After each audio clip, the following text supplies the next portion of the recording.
much. Thank you, Amy. My name is Stefan Keller. I'm leader of the GeoMeta lab, which has nothing to do with meta, by the way. It has been there before, just to emphasize this. And I'm from Switzerland, from Rapperswil, which is at the other end of the Lake of Zurich. And I'm going to talk about this work in progress called AIAMAS. And I'm happy to share those insights. So let me just start 500 years or even more ago, when the colored wood maps from Korea, for example, have been using colors and going crazy about colors on a map with different meaning. And then, as in this case, it has north, south, east, west, western meaning somehow. And but it's really nice map, and cartographers they are studying this kind of topic. And then a few months ago, I mean, Google Maps, for example, was in the press when they changed their style, actually, and people liked it, and other called it horrible. So it's something which really is something interests probably some people. And then let me dare to do this kind of meme where color names are seen differently by people, especially if you're a girl. You might have some more differentiated ideas of yellow, banana, and lemon, while guys just call it yellow. But that's just a side comment. The problem is that I often happen to see that I do have about 50 layers, like natural Earth. And they do have some meaningful names, but the QGIS just assigns random color. So the sea went green, the trees go blue, and the like. And I wished from a long time ago already. Why doesn't it guess the most obvious colors? I could even talk to a toddler. Ask a toddler, so what kind of color has a tree? Is a tree, and he will be able to answer that question. So the problem is geodata is colorless. It must be visualized, so-called. It must be styled with map symbols, which are either color or black and white. And doing that for dozens of data sets is tedious and takes hours or even weeks. When I look at students of landscape engineering, and their bachelor thesis and master thesis, they are doing nice maps for days. And so my idea is, so what's the input? The input is JData set with file names, so layer names, of course. And if there's the name tree in it, why not try to assign green and that icon to it? And if it's about benches, how about asking about benches? If it's about barbershops, and that's now a little bit going perhaps complicated. So actually, you would expect something like this, or at least some point of interest color, like purple or something, and so on. So very interesting culturally, by the way, is how are pedestrian crossings colored, because in Switzerland they are of course not white. I mean, and even in England they do have tiger crossings. They have different zebra crossings, and so the cultural influence will come into play. And then there are crazy names of lazy people which are completely unusable, like XYZ and new or something in German. But there are also more or less scrambled layer names, like some prefix, and then as finally some meaningful water in it. So for each data set, for each layer name, one has to choose a color and probably check with other colors in order to optimize that it remains readable, and choosing a map symbol and check with other symbols to differentiate. So that on the right is an image I created with the help of DALL-E, the plus version, and it took me some minutes actually to finally arrive at this cute robot and the cartographer outside. And the robot gives a hand to color the map. So the solution of this I'm calling AI assisted map styler, in short AIAMAS. And it's probably, it sounds like Spanish, which I like, by the way, and it's the half practical project, half academic project, and I'll give you an example. So what about visualizing trees and benches on a background map, which is being dimmed a little bit? So if I drag and drop that on QGIS, so you will see that the trees are red and the bench is green. So that's not and the default I would expect. So with the help of one dialog away, which is this one, then from AIAMAS, you will get a better default, hopefully, which is on the right. So that's the planned solution. So at the center of our ongoing work is this mock image of a dialogue. So we completely mocked it with the image tool, and but we put some thought on it. So it takes over the vector layer names, ignoring the raster for now.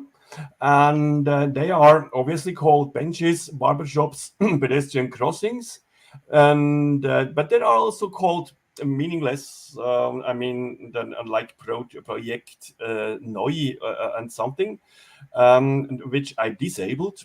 And then there is some other input from Natural Earth. And all those who are checked are going to be matched in a back-end turnaround, and one color or more are proposed. And so for the meantime, I could only say, okay, I'm satisfied, or I could at least choose an alternative of the proposed color. But I can't change the color because that's the built-in style dialog in QGIS, which I want to replicate. So the dialog just asks you, this is the best fit, the best match, this red for benches. And but if I'm not satisfied, like for example here in pedestrian crosses, I would have for Switzerland, I would have to change white to yellow, and then I let the other ones for now as proposed. That's in fact all what's happening here. And if there is nothing to guess, it will get me a no answer, like a question mark. And if there is, and if it's a polygon, which is in this case the case, it won't propose any symbol. Also, you could think of filling polygons with symbols, but there is no answer for polygons. We are concentrating, focusing on point markers, on point symbols, and colors, in fact.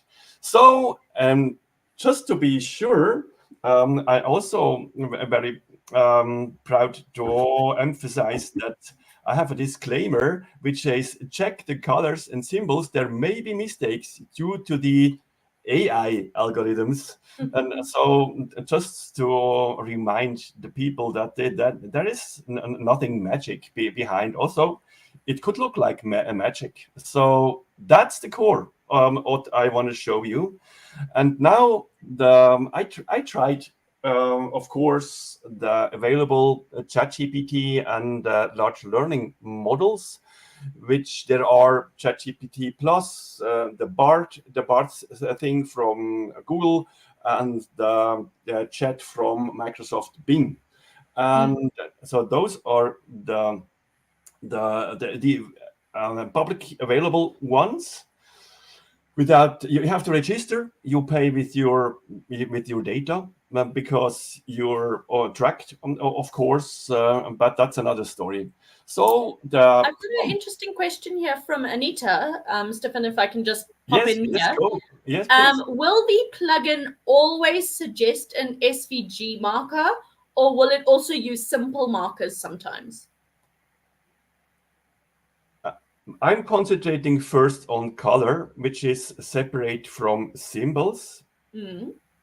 And it depends on the threshold, if I understand the question correctly. So it could say I don't have an answer, and but it also could simply put a wrong one. I mean, and called hallucination.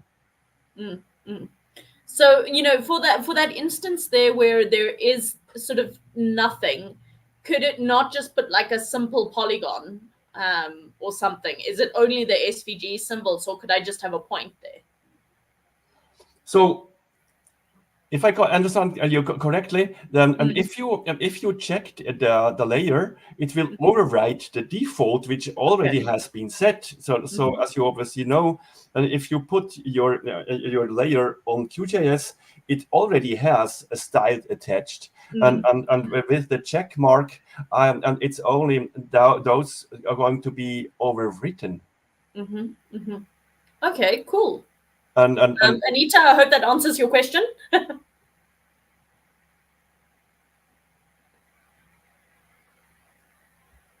Alrighty. Yeah, okay. Let's continue. Yeah. Okay, let's continue. So you can still ask anytime. So because that was the main thing. I'm now explaining what we are going to do and what the experiments have been so far. So the so-called prompt to such a large language model would be, what is the typical color of benches on a map, output as one sentence and with RGB hex values. So in this case, I'm concentrating on the color. I got bad results on the generic large language models asking for SVG. I tried it, but the results have been really unsatisfying.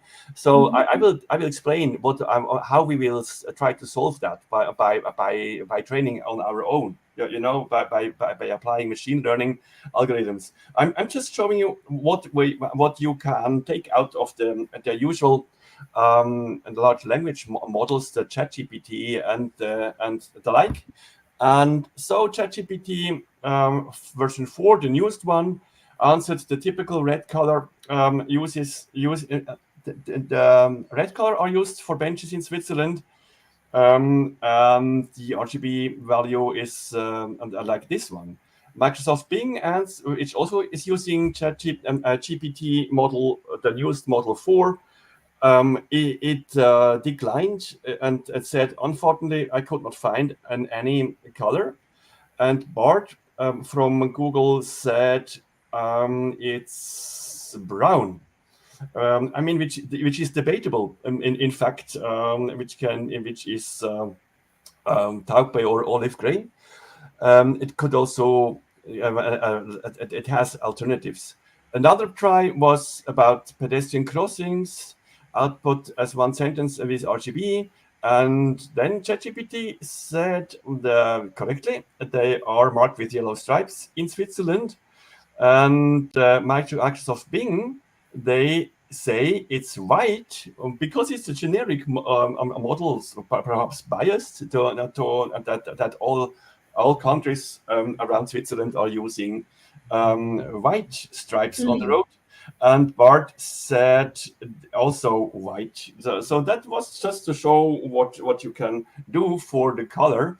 And for SVG, asking for SVG code, it's not usable, those three ones. So The approach we are going to use semantic search to match layer names as text with colors and map symbols as text. And then for the colors, we try to have a pre-trained large language model, which could be the one which is not the really big one, but the one we can handle on ourselves, which is about 500 gigabytes or more, but still not like GPT-4. And we are doing clusters of real-world names, which we label with base colors. And then if another layer name comes in the productive plugin, this new layer name is being tried to match one of the color clusters, and sometimes if you have trees or forest, both will be put into the same green cluster. And then in a second phase, we will apply color shades, which then are assigning trees and forests to different shades of green. So that's the approach we are going to do with colors. For the map symbols, we do have the situation that we have some limited amount of icons available. I wish there would be more. In fact, I mean, I wish there would be more icon sets. There are marquee symbols, there are country topographic institute symbols. I mean, there are some on plugins on the styles repository of QGIS. But it's somehow a limited amount, say 2,000 or something, and so we have the challenge that we are trying to match layer names to a limited set of map symbols, and this can be done either algorithmically or with a so-called embedding model, which is a large learning model. So you can try this. Everyone can try this out on your own with the nice public repository, Hugging Face, which which allows you to enter the layer name, and then it will and the color, and then it will calculate for you the similarity of those based on some multilingual text corpus, which we can somehow fine tune, and that's the machine learning AI approach. But we will also experiment in a student thesis starting next year on plain clustering using the well-known scikit-learn, the well-known Python library. We're just applying k-means for those who know what that is. So that's the approach. I have two questions just before you move on. So Anand Kumar asks, I suppose, will the plugin, because this is of course a work in progress, but will the plugin only work for point vector data, or will it support line and polygon features as well? And as mentioned before, it will also work on that's the line string, and that's polygon, but it will only, for those two, it will only apply the color. Okay. Probably not yet the symbology. So for the color, it's all three base geometric types are supported. That's my plan. But for the symbol, only the points symbols, point geometries are applied. And this is I wanted to take over. These are the QGIS icons in the layer manager, but without previewing it's just a black and white version indicating point geometry, line geometry, and polygon geometry.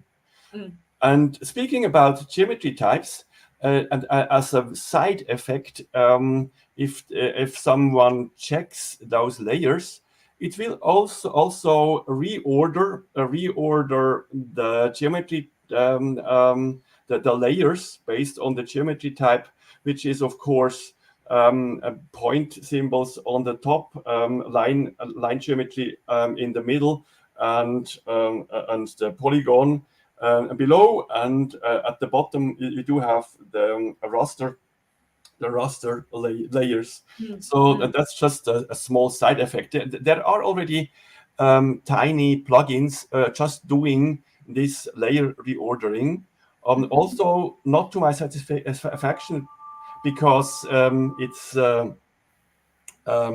because they are grouping the layers, which is not the thing actually I would expect. So what I did then, what you see here is that I put some own data, and when you look at what happened here, that's already now sorted, and it's in a subgroup, which is not always something what you want. I mean, I would like to keep in control that I do the layer group and not the plugin. That's a detail of the other plugin, and that's already sorted by geometry type, as you already see. But the colors are randomly chosen and plain wrong.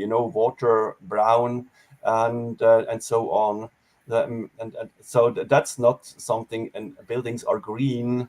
And that's not something you would expect. No, of course. So yeah. So the next question, I have another question from Anita. Well, it's more of a comment, I suppose. I think that you may be able to point QGIS to an SVG URL online as well to use any SVG that is not included as part of QGIS. To fetch the SVG, that's nice. So that means that the users don't have to somehow configure QGIS beforehand, and I still can access my own set of icons. Is this the comment? Basically, yeah. So you can just point QGIS to a specific URL online to get the SVGs from. Nice. That's nice. Yeah. I think maybe Anita and Stefan can talk on Telegram about how that would actually work.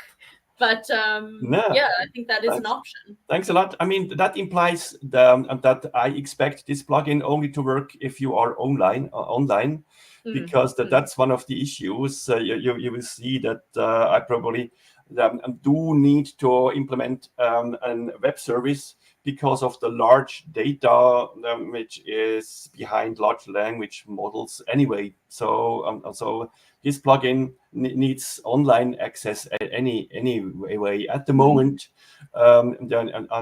you are starting this dialogue, and after you have clicked OK, then that's probably needed.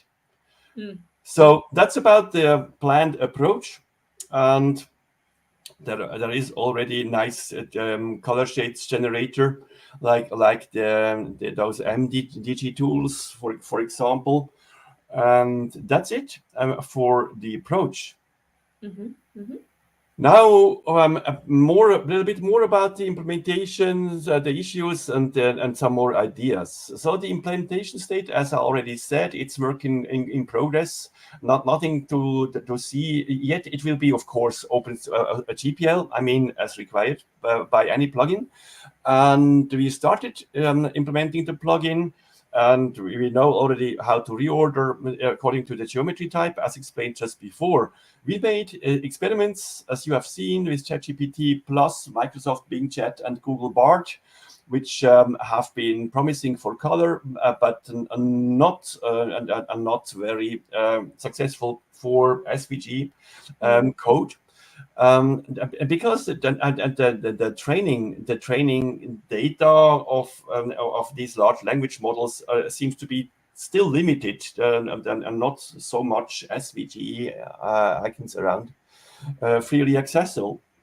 So the issues, of course, are that that this matching is not aware to reply with plain wrong answers, and that's why, as you have seen before, I made this kind of disclaimer. Here there may be mistakes, and so it's really sometimes really pretending to be right sure that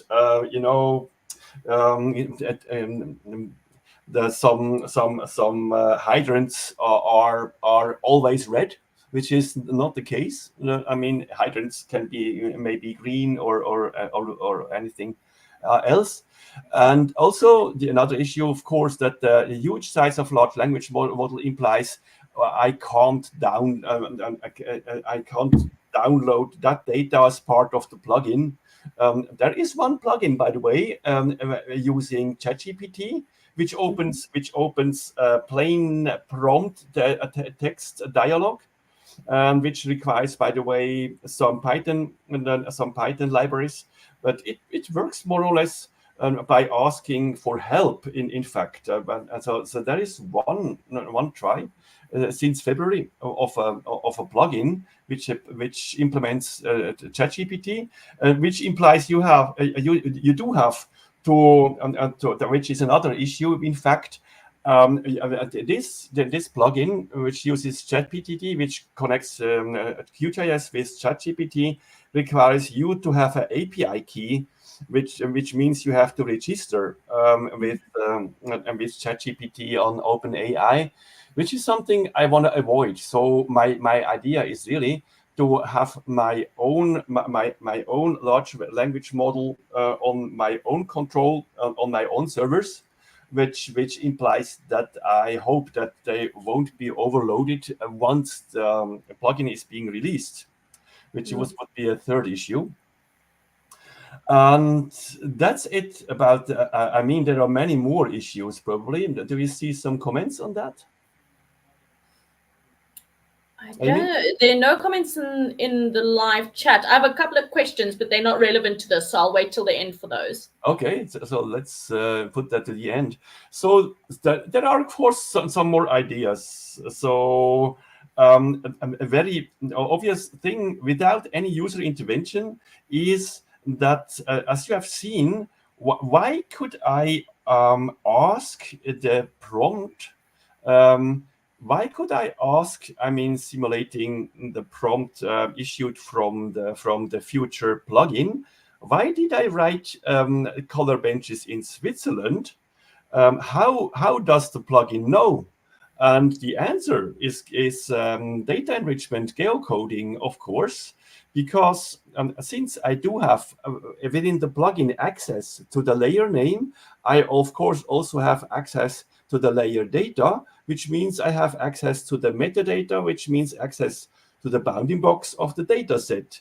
So I simply can geocode that bounding box, which will answer to me that layer lies in Switzerland and probably Liechtenstein, and that could happen because of the bounding box. And so I really can derive this question that the data is within Switzerland to localize the prompt automatically without asking the user, which is nice, of course, because it's really one click away. That's what my goal is. It's really just loading the drag and drop the 20 layers, starting AIAMAS with this plugin, and then clicking OK, and that's it. I mean, that's the wishful goal.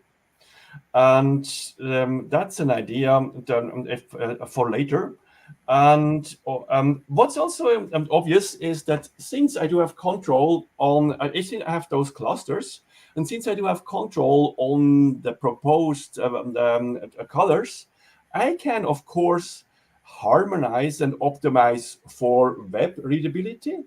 I can harmonize with the base map. I don't know yet how to find out what the color palette is of the raster base map, but you can analyze the raster data from the base map and derive some palette on it. You could have, I could also introduce some default palette, which is optimized, where the colors are optimized for. And then I can also automatically optimize for color blindness by avoiding some colors and by maximizing the color distance, which is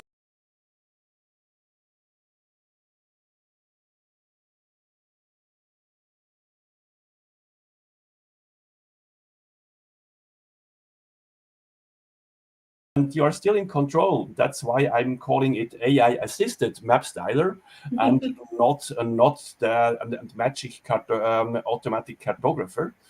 And then I do have a message before all, and in any case, even without using this plugin, please, users, use meaningful file names.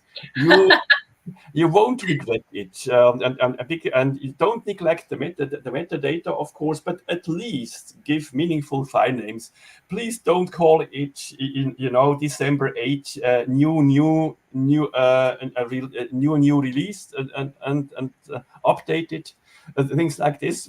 Please call the layer names, and which implies that I hate shapefiles, but that's another story. Which So do we all. So do we all. Because they have some limitations even on the file name, which then has and which then leads to meaningless layer names and when you use those. So, and the other reason I'm giving this early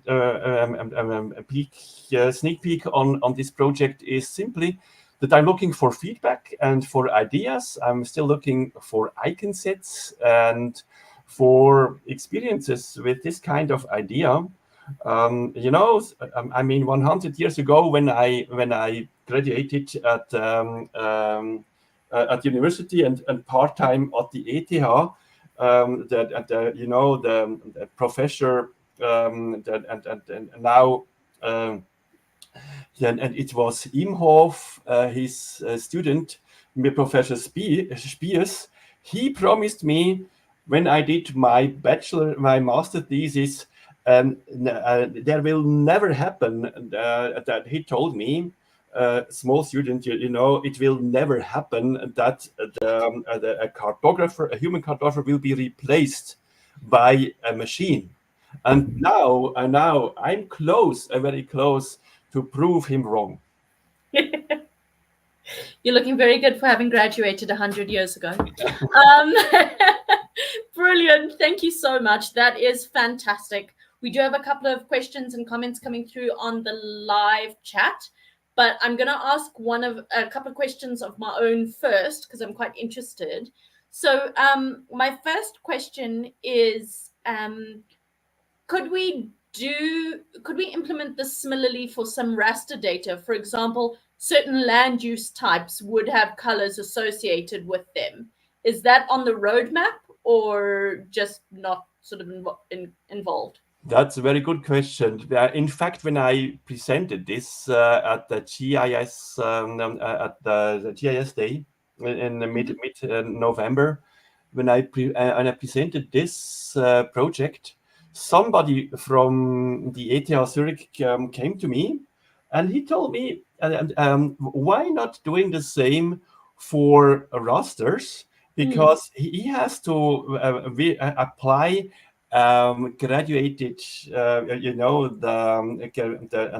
color palette to some raster. And in fact, I'm stumbling over the problem from time to time when I'm getting some raster data, and I do have to fiddle around with the with the symbolization of the raster values from 0 to 255 or something else.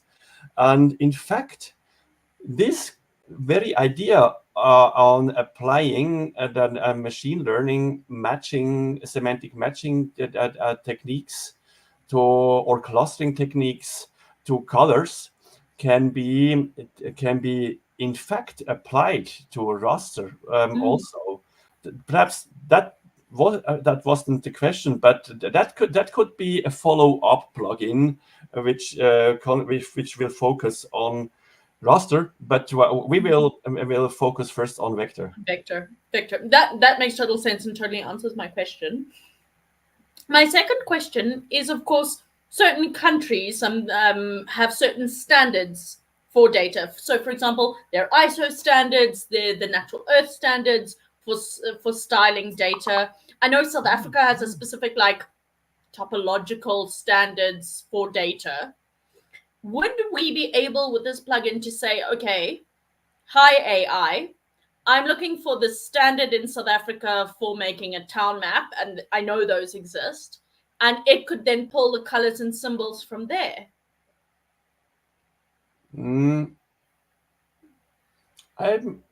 I doubt that this would be so easy. Because it's not usually, I suppose it is open information on the standards. I mean, here, why not just asking the standard supplier to publish openly a QLR on their Exactly, yeah. I mean, that would be a shortcut and a more straightforward answer, a solution. I suppose perhaps other governments might be more quick on the QLRs than ours is. I mean, that's in fact something I really suggest to do when I'm fighting for open government data, that they really publish the data and that they also publish the styles. I mean, for QGIS or for ArcGIS. And which would be feasible. I mean, I mentioned the Osmax project, which is another tool I'm offering to the public, where you can download OpenStreetMap data, and we are offering this kind of QLR so that it's being styled just right away. Okay. I'm gonna ask some of the questions in the live chat for now. I do have one more question, but we'll save that one. The first question is from Anita, and she asks, when can we expect the first test version of the plugin? The first will be, I expect it around February next year. And that will be around February. I mean, February is also the starting point of a completely redesigned backend based on a student thesis. So our semester starts in mid of February. So I really expect end of February, the latest, to have a first experimental release. Fantastic, that's great. And that could be just to be modest. That could be only focusing on color and not yet on symbols. So the first release would probably just solve the thing for colors and not yet for symbols. But I really want to really hit often and early. Fantastic. You know, it's always so nice when you have a test version out and people can try it out, and then you get a lot of feedback from that. Alrighty, Hans van der Kwast has a comment and says, this plugin is really nice. It's a really nice development. Thanks, Stefan. Then we have Anita who says, have you thought about using attribute values rather than the file names? For example, to automatically create a categorized rendered style from a point of interest layer. No, thanks for the hint. Thanks for the idea. I will think about. That is interesting. I suppose both would be useful, but unfortunately, you know, file names can be named anything, as you've run into. People don't name their files nicely. But attributes, you know, generally you're going to have, if they're water bodies, it's going to be river, wetland, you know, that all water associated names. But of course, then you've got to pick the right attribute field as well. So that's a really interesting idea. What do you think? That's a nice idea. In fact, I hope it will be fast enough to poke into the layer to fetch the attributes and or fetch even the values. Mm-hmm.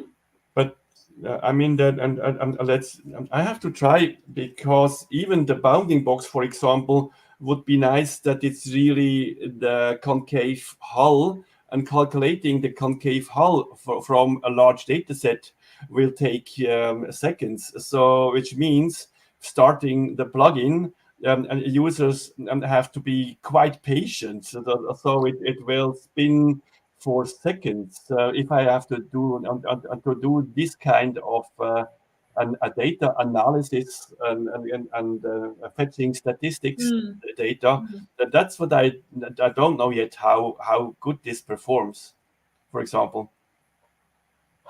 Okay. I just wanted to know if anyone in the room had any questions. You're welcome to come on mic and ask, or pop a question in the chat if you want to, just so you know. So I had another question. For a lot of cartographers out there that would want to use this, we're making layers at different scales, right? So different levels. Would this plugin be able to say, you know, at our different scales of our map, apply the correct say size for the point there, or that sort of thing? Or, you know, could the AI be clever enough to assign a good style at each level of sort of scale level that you're working at? I mean, that's very advanced. I mean, I would keep the color on every scale range. Probably, but that would be very sophisticated. And I mean, I really have to experiment how this works out. And it was just really the first approach. The first goal is just to have lazy people some not wrong styled initial data set. And then they will. You need to have a human to come to go on. But in fact, what would be perhaps an interesting thing is to at least prepare the style range, and so that the user is doesn't have to do this tedious work on just introducing the style ranges over many layers. And also there is in fact one other plugin which exists already, which is able to apply one configuration to many symbols. I don't know how good it works in this plugin, but I found one. If you search for layer, which is able to apply some styling and commands to many layers at once. Awesome. That's For cool. the meantime, I mean, for the meantime, of course. I mean, this is just, you know, I'm always thinking of how these things work, and it's really nice to see this sort of thing happening. I think, you know, this is going to make all our lives easier and quicker. I always joke, though, that I don't think we'll ever be replaced fully by AI, because an AI has never tried to get a user requirement out of a client. Once they can do that, then we can be replaced. Because it's always the user requirements and the human side of things that is where the human is involved. So we can get really clever with these sort of things and help us and make us more efficient. But at the end of the day, the map still has to do the task it's prepared, being prepared to do. So that's always a really interesting thought in our minds. But I think this is great, and I'm really keen to see where the plugin goes, test it out when it's arrived. And yeah, are you looking for I think probably my last question, because there are no more questions coming through on the live chat, is: are you looking for any sort of specific feedback on the plugin, or just general feedback? Both, of course, just both. I really hope that that we can reach out more to graphics people, and that we get more POI symbol sets. Because I really marquee symbol set is an interesting one. I mean, it's a pity that there are not more POI symbol data sets, and I mean, of course, it would be nice that the symbols are not randomly chosen from different styles. So it's really an art to have a nice symbol set. So and I somehow this is more or less in the same style, these symbols. But you know that it would be nice to have these three symbols from the same data set, from the degree of granularity, from the kind of clip art style you apply. I would really wish to being pointed to more POI symbol data sets, in fact. I mean, definitely. We can all have a look at that. I'm sure Anita has some options there. I have a couple of thoughts as well on that. And of course, there's the sort of symbol and data sharing repo associated with QGIS, where there are a few. I mean, there's one of like wildlife and all sorts of different things. But I do agree, it would be really nice to have those point of interest data sets available. I'm just thinking, because obviously we use other projects like Figma, etc., that has a large plugin that uses just different SVG markers that are available freely in Figma. And I'm starting to wonder where those come from, because a lot of them are obviously contributed by the community. What's Sigma? Sorry, Figma is a website wireframing application, basically. And they have a plugin called Iconify that has a lot of different SVG icons you can use for building websites. But there are, and I think they contributed by the Figma community. I am, to be corrected, I am in no way a Figma buff in any way. But I have used it on several occasions to wireframe out a website, and there are a lot of SVG markers available there for all range of things, from download symbols to what an elephant looks like. There are options. So I don't know if you could sort of piggyback and have a look at that. But yeah, I mean, I suppose we are reaching out to the community in this chat to ask, for those kind of things. So I'll have a look and I'll contact you about it and see what we can do. But I'm sure Hans and Anita and Tim will have some ideas on good libraries you can use. Thanks. All right. Any last questions from the team? I see there's no one else in the room. And that was the last question from Anita on the live chat. So I think then we're going to bring us to a close. It's good. Yep. We're only got 10 minutes left. So that'll be it. Do you have any closing remarks there? Thank you very much for being with you, and looking forward for comments and ideas. Brilliant stuff. All right. Thank you so much. Thank you to Stefan for this fantastic talk. I'm really keen to see what the plugin ends up being. And even if we start off with just the colors, it's super convenient when you bring in a river layer that it's blue. I expect it to be blue. It's water. So I almost feel like that functionality should already be there. And the frustration of it not being there makes me excited about this plugin.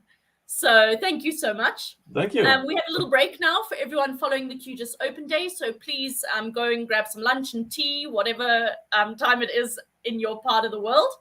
The next two sessions are, of course, a freestyle session. So I encourage everyone to join that freestyle session. We'll all just be mapping together. I'll ask you to share your screen, whatever you are doing in terms of freestyle mapping, making maybe really cool symbols like ornaments or mapping different routing across the planet. Please join for that session. And then, of course, the last session of the day is going to be a really interesting session on making atlases. And of course, we all do that quite often. I've just come off of making a big atlas, so I'm really keen to see that. So please do not miss out on those sessions, and we'll see you then later this afternoon. If you do want to get hold of Stefan, please do have a look at the email on this slide that he is currently showing. Or I'm assuming you can talk to him on the Telegram chat. You are in the Telegram chat for QGIS. So please, any comments or questions that you have after this talk, get into contact in those two manners. All right, thank you, everybody. Thank Cheers. you. Great, thanks, we're offline, we're done. Yes. Thank you, Amy. Thank you so much.